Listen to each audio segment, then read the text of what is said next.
buenas tardes. Gracias, diputadas y diputados, por estar aquí presentes en esta comisión. Saludo a Renato Vélez Campos, presidente de la Asociación Voz y Fuerza México. Muchas gracias. Buen día. Solicito al diputado secretario proceda a pasar lista y verificar el quórum legal. Paso lista, presidenta. La presidenta Nancy Jiménez. Presente. El de la voz, presente. Gerardo Hernández Rojas. Javier del Valle Hernández. Presente. José Miguel Espinosa de los Monteros. Presente. César Enrique Hernández. Presente.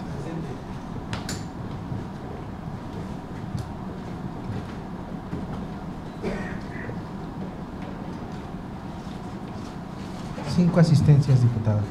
Gracias, secretario. Con la asistencia de 5 diputados y diputadas hay quórum y se abre la sesión de la Comisión de Organizaciones No Gubernamentales, siendo la 12:45. Gracias. Pido al diputado secretario proceda a dar lectura al orden del día y lo someta a votación. Doy lectura del orden del día. 1. Pase de lista y declaración de quórum legal. 2. Lectura del orden del día y en su caso aprobación. 3. Asistencia del ciudadano Renato Vélez Campos, presidente de la Asociación Voz y Fuerza México, con el propósito de exponer el tema la necesidad de crear una fiscalía especializada en delitos cometidos contra la infancia y la creación de un padrón de personas procesadas y sentenciadas por delitos sexuales.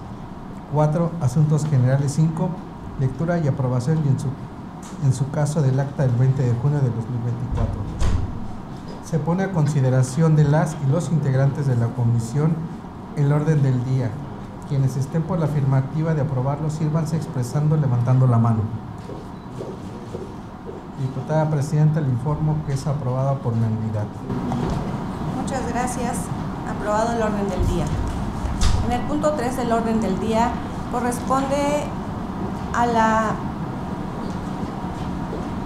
asistencia del ciudadano Renato Vélez Campos, presidente de la Asociación Voz y Fuerza México, con el propósito de exponer el tema la necesidad de crear una fiscalía especializada en los delitos cometidos contra la infancia y creación de un padrón de personas procesadas y sentenciadas por delitos sexuales.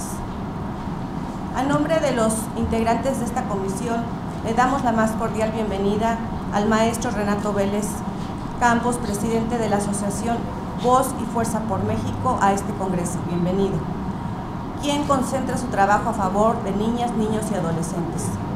Quiero compartirles, compañeros diputados, que con base en diversas propuestas que me hizo favor de externar el maestro Renato, su servidora presentó en abril del año 2022 ante el Pleno de esta soberanía una iniciativa para reformar a la Ley Orgánica de la Fiscalía General del Estado de Puebla con la finalidad de crear una fiscalía especializada en investigación de delitos en contra de niñas, niños y adolescentes. Lo anterior, ya que existen cifras muy desgarradoras que muestran la violencia que viven niñas, niños y adolescentes, situaciones que se ven desde descuidos, lesiones, explotación, tráfico o trata de menores, abuso sexual, entre otros. Lo que claramente constituye una violación a sus derechos humanos y que desde luego en su caso deben investigarse por posible comisión del delito. De contar con una fiscalía especializada, podríamos tener mayor certeza de que los asuntos donde las víctimas sean menores de edad se aplique la perspectiva de infancia, la cual es un mandato vinculante que existe en el principio del interés superior de las niñas y del interés superior de las y de los menores, sea valorado como el elemento primordial. Esta iniciativa fue turnada a la Comisión de Procuración y Administración de Justicia y seguiremos pendiente de su trámite legislativo. Por otra parte, el maestro Renato me ha compartido otra propuesta que consiste en la creación de un padrón de personas procesadas y sentenciadas por delitos sexuales, el cual puede fungir como un mecanismo de carácter informativo para realizar la identificación de aquellas personas agresoras sexuales. Por lo que me permito dar uso de la voz al maestro Renato Vélez para abundar un poco más sobre este tema. Cedo el uso de la palabra. Por favor, el maestro tiene el uso de la palabra. Honorables diputados, buenos días. Diputada Nancy Jiménez Morales, presidenta de la Comisión de Organizaciones No Gubernamentales. Muchas gracias por recibirme. El abuso sexual infantil es uno de los delitos, o probablemente el delito más macabro que se puede cometer en contra de una persona. Porque el abuso sexual, cuando menos en un 70%, lo indica la estadística, es cometido por una persona que significa afecto, autoridad, amor y deber de cuidado contra quien es víctima de esta violencia. Además, es un delito que no deja una marca en la persona que recibe esta agresión. Pueden pasar años antes de que los primeros síntomas o las primeras advertencias de que alguien que ha sido sometido a esta violencia se encuentre, pida ayuda o podamos detectar que esta persona, o en este caso este menor, necesita ser auxiliado. Es decir, un padre, un padrastro, un hermano, un primo, el abuelo, el compadre, el tío, el maestro de natación, de ballet, de taekwondo, el maestro en la escuela, pueden ser identificados como el probable agresor de uno de estos niños. La estadística indica que en México, o cuando menos en su registro, 1 de cada 4 mujeres ha sido agredida sexualmente antes de cumplir los 18 años de edad y va a vivir con una secuela el resto de su vida. En el caso de nosotros los varones, la estadística indica que 1 de cada 7 han sido agredidos de manera sexual y vivirán con alguna secuela el resto de su vida. El abuso sexual, si bien no es el único delito del cual los niños pueden ser víctimas, está allí la trata también, la trata de personas en cualquiera de sus modalidades. El abuso sexual es el delito probablemente más especializado que hay. Las consecuencias son devastadoras. Podemos hablar de suicidio, promiscuidad, uso de drogas, adultos que hoy aparentemente tenemos una vida normal, pero vivimos con colitis, con trastorno de déficit de atención y ansiedad, no logramos concretar una relación afectiva, estamos pasando o hemos pasado por un divorcio, situaciones que hemos normalizado, pero que existe una probabilidad de que todo comenzó en un evento de estos. Lo más complicado de todo, o dentro de las complicaciones que hay alrededor, es que el agresor sexual no se detiene con una sola víctima. Se estima que el agresor sexual puede tener una víctima diferente cuando menos cada mes. Y significa que en promedio pueden pasar hasta 5 años antes de que un agresor sexual sea detectado como tal. En México, el rezago en la prevención, se los dice un hombre que está sentado delante de ustedes con 25 años de experiencia trabajando con el tema. Las herramientas estatales en cualquiera de los órdenes de gobierno con las que contamos se encuentran muy rezagadas para poder hacer frente a este tema. Los códigos penales, su servidor tiene un estudio de cada una de las legislaturas y Puebla hasta hace 3 años, o hasta la legislatura pasada, se encontraba con un rezago, pero si ustedes hacen un análisis de algunos de los códigos penales, incluyendo Puebla, bajo el esquema del sistema penal acusatorio, el delincuente podía ser fácilmente absuelto o cursar el procedimiento penal en libertad y conmutarlo con el pago de una fianza. Es un delito muy grave, honorables diputados. Cuando yo expongo el tema, la primera persona que miro frente al espejo es a mí mismo como padre, y que conforme los días y los años pasan, me acerco a la probabilidad cada vez más de convertirme en abuelo. Y cuando veo estos números, me resulta muy dramático pensar que mis hijas, mis nietos podrían ser víctimas de alguna de estas agresiones, incluso por mí mismo. De ese tamaño y de ese nivel de violencia puede ser el abuso sexual. Y lo decía hace un momento, el Estado mexicano cuenta con muy pocas capacidades. Número 1, para prevenir, para investigar y para llegar a buen término en una sentencia que mínimamente sea favorable para la víctima, haciendo a un lado el concepto de justicia restaurativa. El Estado mexicano requiere, por lo tanto, además de una estrategia de prevención que, dicho sea de paso, la Ley General de Educación del Estado de Puebla contempla en varios de sus artículos respecto del abuso sexual, de la violencia sexual, del desarrollo social de las personas sano, etc., y de la necesidad que hay de establecer dentro de las instituciones educativas a un especialista para poder prevenir y educar sobre el tema. El Estado de Puebla, sin embargo, carece de una herramienta sólida para investigar estos delitos, y tiene que ver precisamente con la creación de una fiscalía especializada. Es decir, si nosotros tenemos a un niño o a una niña y esta niña es violentada, van a pasar muchos años antes de que nos demos cuenta, porque la violencia se viste de un perfecto caballero, no deja moretones, no deja golpes, es muy seductora, y el menor o la menor pueden disfrutar del contacto sexual. El niño puede ser expuesto a pornografía, a una relación sexual, y el niño puede rechazarla, reaccionar de manera indiferente, cosa que ya es muy peligrosa, o bien puede incluso buscar al agresor para obtener esta gratificación sexual, porque algo que es parte de la naturaleza humana se ha despertado en el momento más absurdo, menos indicado, pero se ha despertado. Y algo que nos define precisamente como seres humanos es nuestra capacidad sexual para el eros y para la reproducción.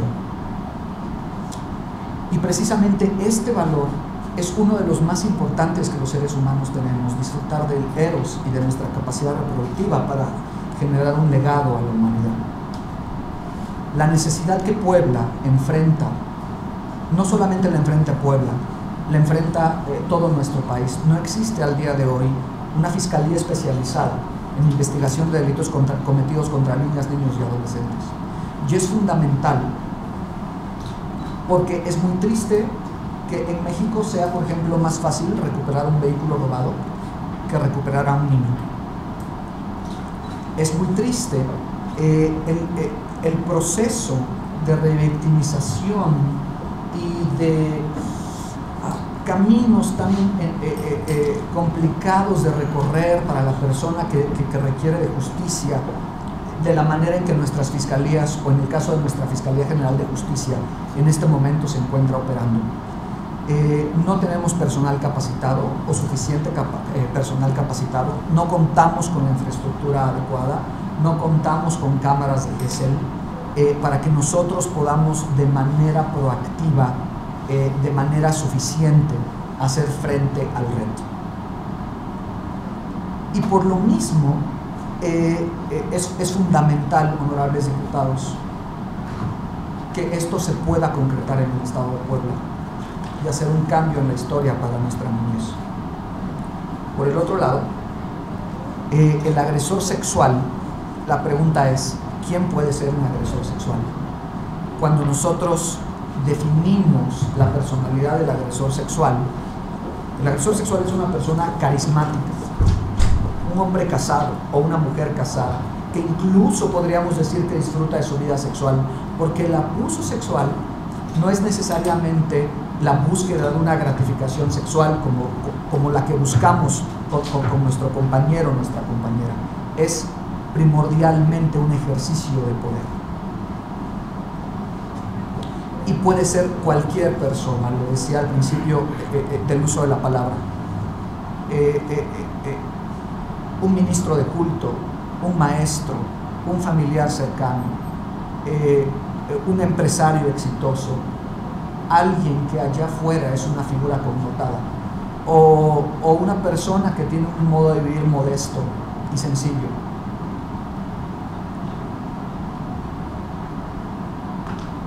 Una herramienta fundamental para una fiscalía es precisamente la creación de un padrón de agresores sexuales. En los Estados Unidos, nosotros encontramos dos padrones de agresores sexuales, uno a cargo del FBI y otro a cargo del sitio público en la red de agresores sexuales a nivel nacional. ¿Qué nos ofrecen estos dos? El registro que está a cargo del FBI nos ofrece básicamente datos de personas que han sido procesadas y sentenciadas por un delito de carácter sexual. Y este solamente puede ser consultado por las autoridades en los Estados Unidos. El Registro Nacional de Agresores Sexuales, o el Registro Público Nacional de Agresores Sexuales, es un recurso de seguridad pública que ofrece al público acceso a los datos sobre los delincuentes sexuales a nivel nacional. Porque es muy importante un padrón. Imagine usted a una persona que tiene 10 o 15 o 25 años de experiencia trabajando con niñez, como quien el día de hoy les habla, y llega a una institución a pedir trabajo, a una institución educativa. El primer filtro que esta institución educativa tiene es una pregunta muy simple. ¿A usted le molestaría que nosotros buscáramos su nombre en un registro estatal o local o nacional de agresores sexuales? Y lo primero que esta persona va a contestar es no, no hay ningún problema, o sí, o no lo sé, y su respuesta va a ser dubitativa. Y entonces nosotros, a partir de ese momento, tenemos como institución educativa, como escuela de ballet, como escuela de natación, como cualquier empresa o institución que ofrece servicios para el desarrollo de la niñez, tenemos la primera herramienta para dudar si esa persona debe sentarse o convertirse en parte del staff de una institución de estas. Eso nos permite generar un marco de protección fundamental alrededor de los niños que son usuarios de una área como estas o de una institución académica. Estas dos herramientas fundamentales posicionan a Puebla o posicionarían a Puebla en un lugar sin precedentes dentro de la República Mexicana y a nivel América Latina. Es fundamental porque yo he venido a exponer sobre el abuso sexual infantil, pero al lado de él tenemos otro problema enorme, la trata de personas, y un problema muy complejo también a resolver, como la sustracción de menores. Si nosotros, para terminar, hiciéramos un recorrido sobre la trata de personas y un niño desapareciera en este momento en el Zócalo de Puebla, en 35 minutos lo tendríamos en alguna de las zonas complicadas o de estas zonas calientes, de estos hotspots de los cuales se habla sobre la trata de personas en el vecino estado de Puebla. Me están diciendo que me quedan 3 minutos, así que espero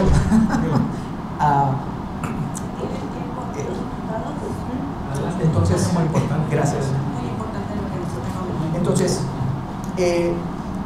gracias. Estoy convencido. Hace algunos años, cuando implementé por primera vez el programa de prevención de abuso sexual en el que participó un gobierno federal en la historia de México, lo implementé en 2011 y 2012 en la zona de la Mixteca oaxaqueña y en la región del Papaloapan. Y recuerdo perfectamente haber estado en una colonia y una abuela se acercó conmigo con lágrimas en los ojos y me dijo: Renato, temo por la vida de mi nieto. Le pregunté por qué y ella me contestó: hace 3 semanas no lo tenemos en casa, se lo llevó el padrastro. Le digo: ¿y por qué teme por la vida del nieto? Porque no lo vemos desde hace 3 semanas. Y el día que el padrastro dijo: tengo ganas de romperle un bracito al niño, al día siguiente se lo rompió. Y hace 3 semanas el mismo padrastro dijo: tengo ganas de matarlo. Allí estaba la presidenta del DIF municipal y el director de la policía municipal. Y la señora me dijo: ya fui al DIF y ya vine con la policía y no hicieron nada por mí. Y entonces yo, un activista social, le dije a alguien: denme un tubo, por favor, y vamos a la casa. Dígame cuál es la casa. Yo me voy a meter.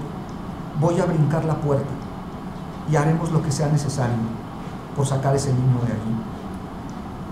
La señora me dijo, es que no sé dónde lo tiene, y no pudimos hacer nada.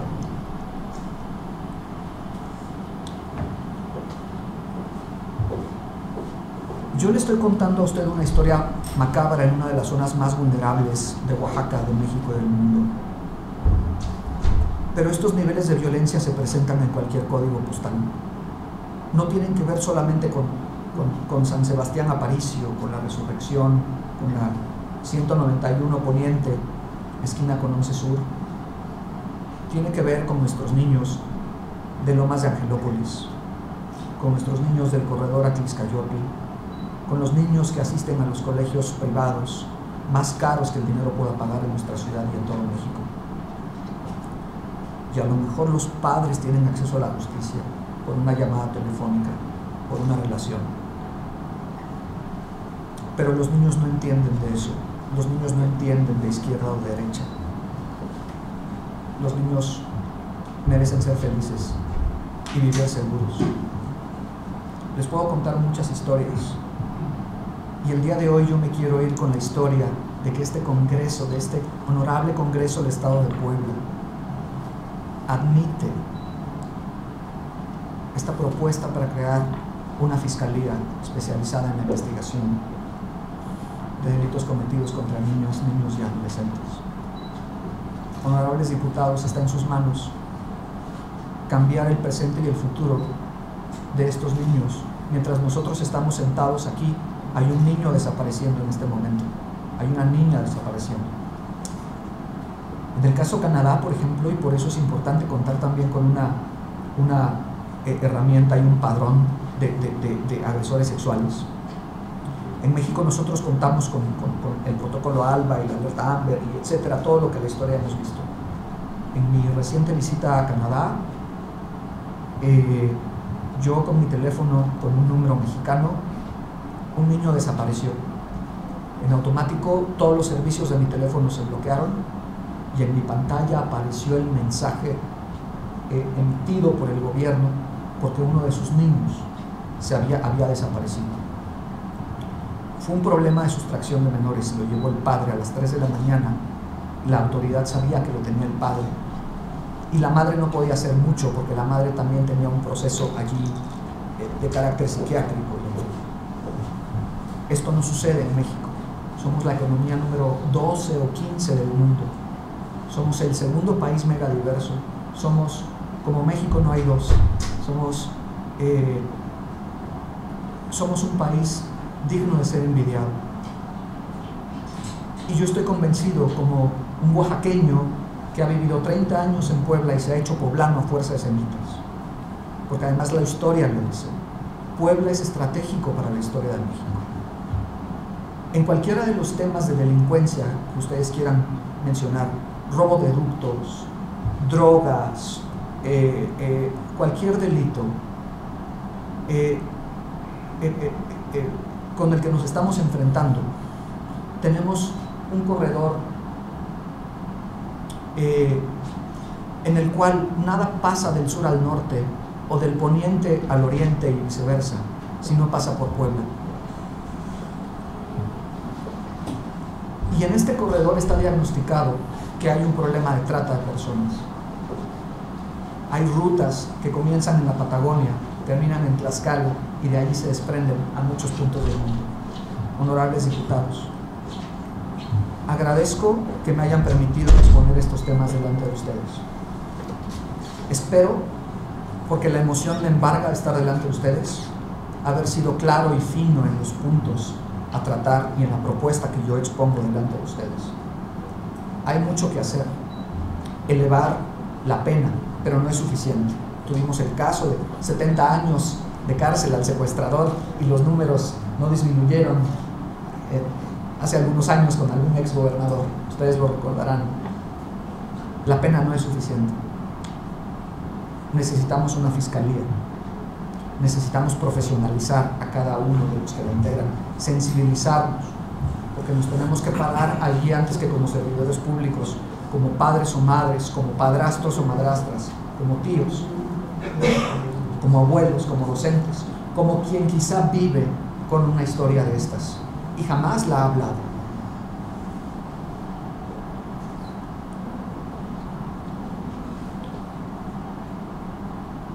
Agradezco la oportunidad. Cambiemos Puebla, cambiaremos México y sé que cambiaremos al mundo. Muchas gracias. Muchas gracias, maestro Renato. Personalmente agradezco mucho pues el interés que muestra y el interés y las historias desgarradoras también que ha presentado y que ha vivido, y que pues nosotros como legisladores tenemos la obligación de hacer algo. Como lo comenté, pues yo presenté esta iniciativa de crear una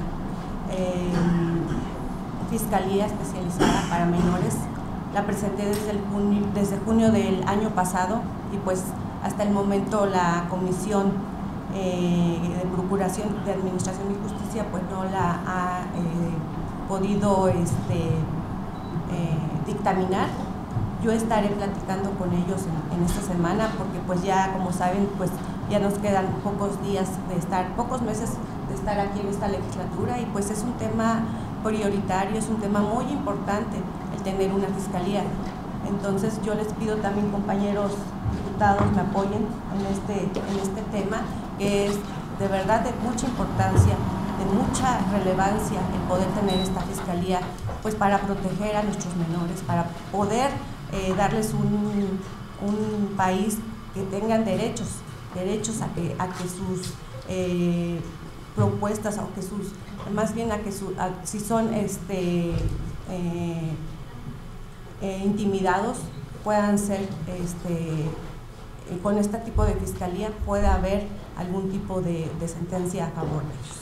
Diputada, nosotros contamos con una propuesta técnica que tiene que ver con cómo funciona una fiscalía. Uno de los problemas con las víctimas es que la revictimización y la lentitud de los procesos, además de que en este caso se trata de menores, entonces la secrecía no basta con tener solamente en el procedimiento penal las iniciales del menor, no es suficiente. El problema se vuelve desafortunadamente público, la señalación de la víctima, la señalación de la familia, es decir, todo el contexto de la víctima primaria a la víctima terciaria realmente se sufre, lo que ocasiona dos cosas: que la víctima sea señalada y revictimizada, y por el otro lado el delincuente siga en libertad y delinquiendo o agrediendo a otras personas. Por el otro lado, dentro de la propuesta técnica tenemos también todo un esquema de desarrollo interactivo, y además que nos permite, desde una aplicación, entre otras cosas, ¿no?, detectar quién está en riesgo y en tiempo real saber si una persona o la persona con la que nos estamos entrevistando, por cualquiera de las circunstancias, se encuentra sujeta a un procedimiento penal, ¿no?, o ha sido sentenciada por delitos sexuales. Y esto es muy o que tengan que ver con la integridad de las personas, como en el caso de la trata.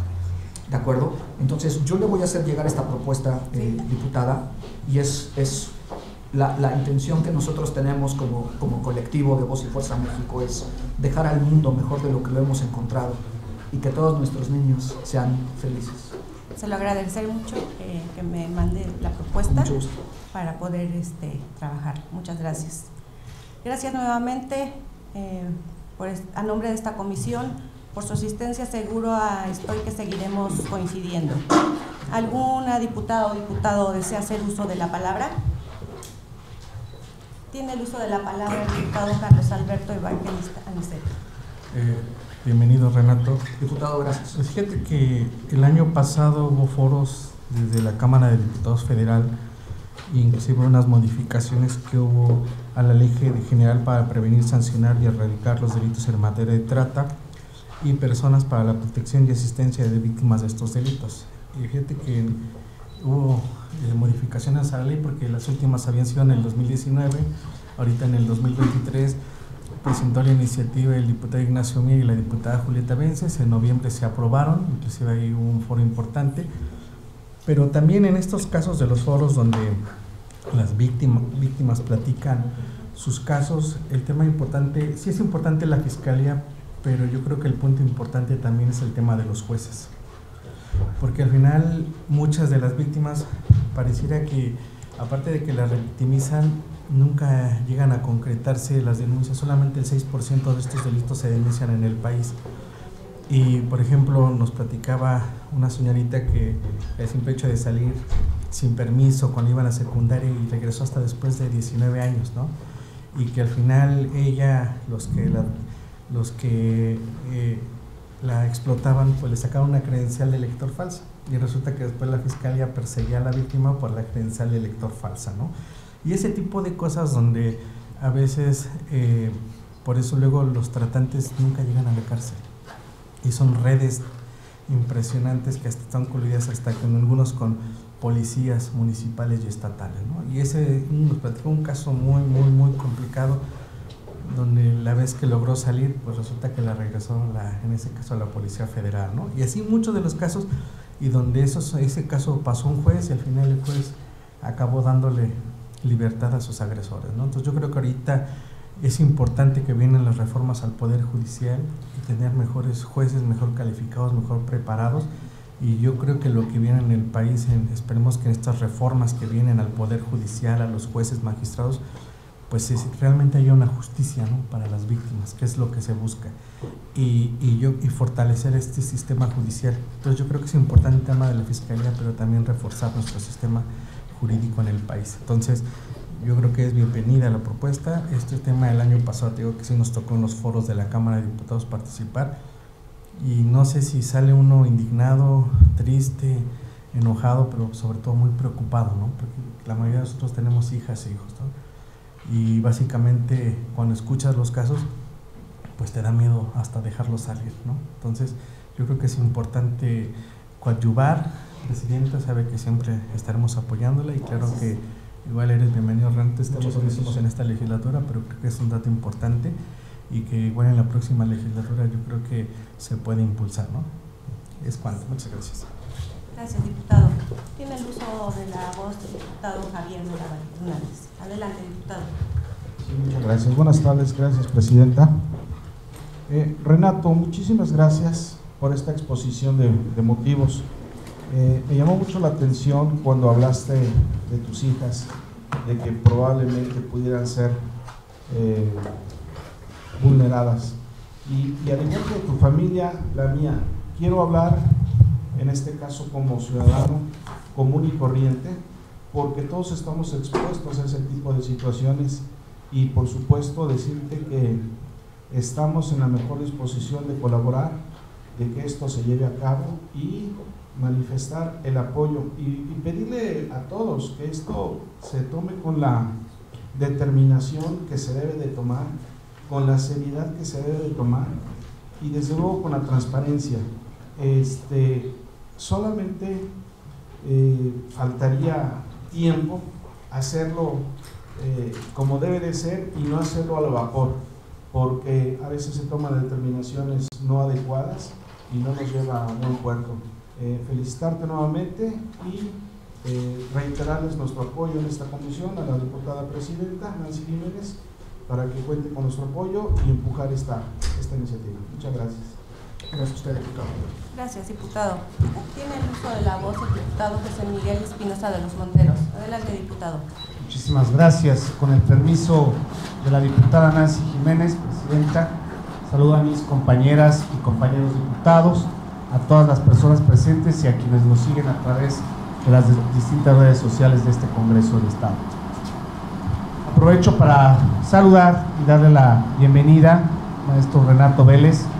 Esta es la casa de todas y todos los poblanos, y nos da mucho gusto recibir siempre a las y los integrantes de las diversas organizaciones que con mucho esmero ponen su granito de arena para mejorar el entorno y la estructura social. Quiero felicitarlo ampliamente por su trabajo.